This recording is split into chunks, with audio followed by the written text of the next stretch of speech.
I am Dr. Jyotee.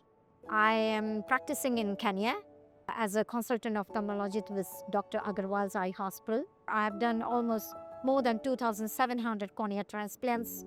I treat quite a number of poor patients. When they come to me, they are blind. They don't see anything. They are dropped out from the schools or they have got failed in the school.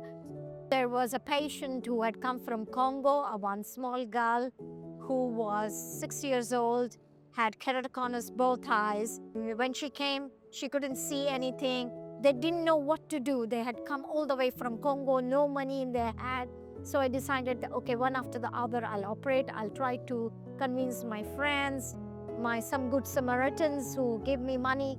I tried to operate on them at a cost price for the corneas and everything which we get from US, because Africans don't donate the corneas, no local supply. So when she came, I operated on her first eye. She was very happy. She operated on the second eye after 6 months. Then they traveled back to Congo. After an year, I saw this patient coming back to Kenya. She was studying in school and she has painted a so beautiful picture of me and herself there. And that picture depicts me what she wants to say, even if she can't speak my language. Initially, they are crying. The parents are crying. They don't know what to do. They're poor. They just tell me, oh, are you able to do something for my kid like that? So translating, I say, yes, I can. That's why my book's name is Wings of Hope. We should not lose hope in life. That's what I tell my patients. Don't lose hope.